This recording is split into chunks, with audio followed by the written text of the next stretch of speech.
9 minutes. जी sir, वाकिफ हूँ। शुक्रिया सर, बिल्कुल शुक्रिया सभापति महोदय। एक छोटी कहानी से शुरू करना चाहता हूँ। हमारे विश्वविद्यालय में एक शिक्षक थे, वो कह रहे थे कि एक सेठ थे राजस्थान में, अचानक सांप सांप चिल्लाने लगे। तो लोग आए, बोले क्या हुआ? बोला देखो सांप अभी पेट पर से चल के चला गया। बोले काटा तो नहीं ना? बोला नहीं काटा नहीं, रास्ता देख गया है। So when I rise Professor, today, this is my court. Everyone in the house knows. Note of your use. sir, ये तो मैंने कहा है. sir, Go ahead. sir, I would want all of you to give me uninterrupted time. I'll not speak anything which is going to prick you or disturb your rhythm. What I wanted to say, sir, असल में कई वर्ष पूर्व भी देखा इस देश में, आज भी देख रहे हैं।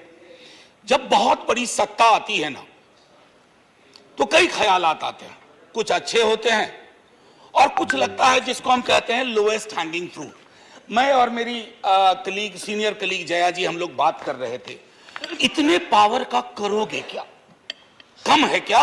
इतने राज्यों में सरकार है, केंद्र में सरकार है, 303 का बहुमत है, उसके बावजूद अगर किसी निर्वाचित सरकार को लेकर के ये आपकी प्रणाली हो, कार्य प्रणाली हो, जहां की सुप्रीम को 11 मई को सुप्रीम कोर्ट का ऑब्जर्वेशन हुआ, मेरे कई कलीग कह चुके हैं। संभवतः हमारी सरकार ने सोचा होगा कि वेकेशन में जाने से पूर्व उनको कुछ ऐसा पकड़ा दो कि अवकाश में भी वो सोचते रहे इसके बारे में। तो उन्होंने 19 मई को ये ऑर्डिनेंस लेकर के आए। तो अब जजों का काम था कि इस पर लगातार सोचते रहे। सर, इससे पहले कि मोटा मोटी कुछ बिंदु पे मैं आऊं, मेरे कुछ साथी वो जिन्होंने लोकसभा में वोट किया है, most likely they will do the same here. हालांकि लोकसभा के बारे में जिक्र नहीं करना चाहता था, माननीय सभापति महोदय, डाइवर्सिटी शब्द का आप बहुत जिक्र करते हैं, हम सब उसमें रिजॉइस करते हैं, हमारी प्राइड है वो। लेकिन एक मंत्री महोदया डाइवर्सिटी बोलते बोलते बोल गई कि इंडिया इज कॉम्प्लिकेटेड। सर, बचपन से लेकर आज तक इंडिया कॉम्प्लिकेटेड नहीं लगा कभी। ये रिकॉर्ड में है पार्लियामेंट के, इसलिए मेरी चिंता है। इंडिया कॉम्प्लिकेटेड नहीं है सर, बड़ा सहज स्वभाव है इंडिया का, महासागर वाला है सर, सब कुछ समा जाता है, मजहब हो, धर्म हो, जाति हो, कौम हो, कोई हो। लेकिन इसको जब तालाब बनाने की आप कोशिश करते हैं तो महासागर तालाब नहीं बनना चाहता। सब फॉर ऑल दोज फ्रेंड्स, बड़ी अच्छी अच्छी बात कही, equi distance. Sir, equi distance का मतलब होता है न्यूट्रलिटी। जब चूहे की पूंछ पे हाथी का पांव पड़ा हो तो न्यूट्रलिटी, उस चूहे से पूछिए कि उसको कैसा लग रहा है। तो मैं समझता हूं, इसलिए सर एक शेर अर्ज किया है, आज बड़े शेर पढ़े गए हैं, सुधांशु जी ने पढ़ा, तो मैं भी एक अर्ज करता हूं सर। ये पड़ोस के मुल्क से आया है। तुम तकल्लुफ को भी इखलास समझते हो फराज, तुम तकल्लुफ को भी इखलास मतलब ट्रू फ्रेंडशिप, तुम तकल्लुफ को भी इखलास समझते हो फराज। दोस्त होता नहीं है हर कोई हाथ मिलाने वाला, आपकी पेश नजर है जी। तो मैं ये कहना चाह रहा था sir, at a historical juncture एक चीज और मुझे बड़ी अच्छी लगी उस दिन, हमारे माननीय गृह मंत्री जी ने जवाहरलाल नेहरू जी को कोट किया। एक पल को मुझको लगा कि इस शांति वन में अस्थियां कसमसा गई होंगी। ये हुआ क्या? ये हुआ क्या? फिर अंबेडकर साहब को भी कोट किया, राजा जी को कोट किया, उन्होंने कन्हैयालाल मानिकलाल मुंशी को कोट नहीं किया, एचवी कामत को कोट नहीं किया, जो शायद ज्यादा उनके पक्ष में तर्क आ जाता। सर, विश्वविद्यालय में मैं पढ़ाता हूं तो पीएचडी के स्टूडेंट्स को साइटेशन हम लोग सिखाते हैं, जिसको कहते हैं एथिकल साइटेशन। एथिकल साइटेशन में यह नहीं होता है कि सेमी कोलोन के बाद का ले लिया और शुरू वाला छोड़ दिया। उदाहरण के लिए कहता हूं कि आज तक इस दुनिया में सबको लगता है इस देश में कि मार्क्स ने कहा था कि धर्म अफीम है, religion is the opium for masses.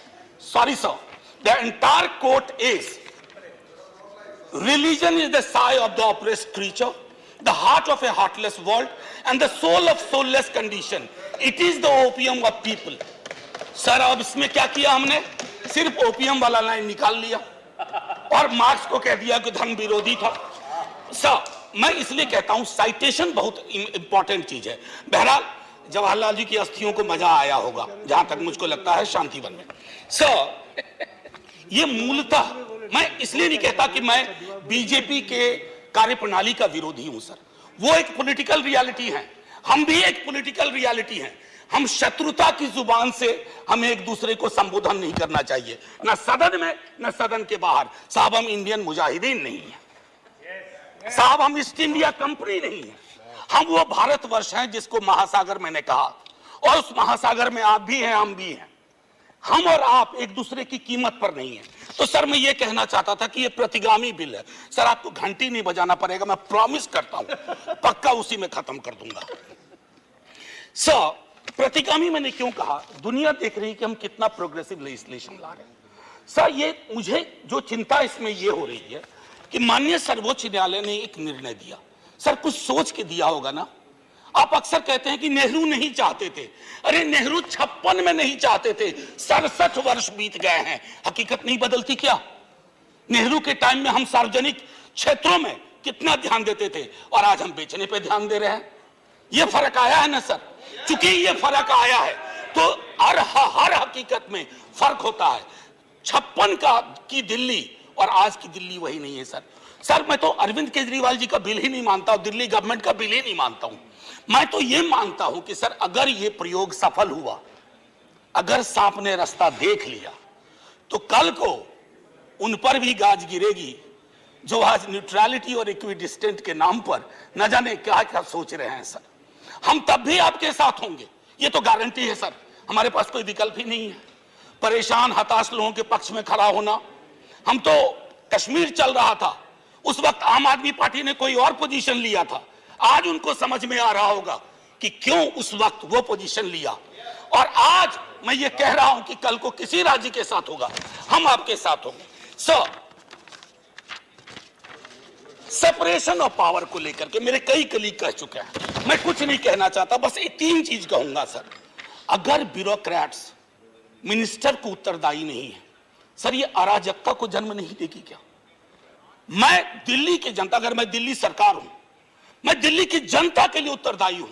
जैसे राघव कह रहे थे, अगर कोई विसंगति कहीं आती है, एलजी साहब के पास जाऊं सर, वो चुनाव जीते। हालांकि मैं जानता हूं कि इस देश में गवर्नर्स और लेफ्टिनेंट गवर्नर्स की भूमिका में विस्तार हो गया, अब तो वो राज्यों के नाम बदल दे रहे हैं। सर आपकी मुस्कुराहट इंगित कर रही है कुछ। मैं ये कहना चाह रहा था सर, और मैं समझता हूं कि ये बात मैं कह करके, और 239AA के बारे में जो बातें कही गई हैं मैं उसको दोहराना नहीं चाहता, सिर्फ मैं एक चीज पे आऊंगा, कोरम। सर ये कमाल का कोरम हुआ, 3 में से 2 होंगे। मुख्यमंत्री बेचारा चेयरमैन है, बहुत अच्छी बात कही उन्होंने, चेयरमैन विदाउट चेयर। मुख्यमंत्री चेयरमैन है, वो अगर 2 मिनट लेट भी पहुंचेंगे तो कोरम डिसाइड कर लेगा क्या करना है दिल्ली के लिए। Sir it is not quorum, it is actually an instrument to decimate the very idea of elected government. Sir sir घंटी मत बजाइए, केशव राव जी की श्रेणी में 1.5-2 मिनट और ले लूंगा। सर एक सोल डिस्क्रिशन का मामला आया है, सोल डिस्क्रिशन, और ये मैं आग्रह करूंगा माननीय गृह मंत्री जी से, हमारी महामहिम राष्ट्रपति के लिए भी जो संदर्भ आते हैं ना, to aid and advise of the cabinet or the ministry, sir उनका भी सोल डिस्क्रिशन नहीं होता है। ये तो एक तरह से मुझे सोललेस डिस्क्रिशन दिख रहा है, आत्मा विहीन डिस्क्रिशन। सर ये उसमें नहीं फिट बैठता है। सर एक और चीज, मैं अभी कल गूगल कर रहा था सर, फेडरलिज्म पर 2 बहुत महत्वपूर्ण कोट मिले इंटरेस्टिंग लोगों के, एक चंद्रबाबू नायडू जी का, एक नवीन पटनायक जी का। वो कोट मैं पढ़ना नहीं चाहता हूं, बस मैं बता देना चाहता हूं। आखिरी सर, ये पेशे नजर तमाम लोगों के जो कहते हैं, अपील करते हैं कि साहब मदद करो इस बिल पे, तो दुष्यंत जी कह के गए थे कि उनकी अपील है कि हम उनकी मदद करें, चाकू की पसलियों से गुजारिश तो देखिए। सर ये चाकू पसलियों से कह रही है हमारी मदद करो। सर ये आसान मामला नहीं है। जय हिंद सर, जय हिंद।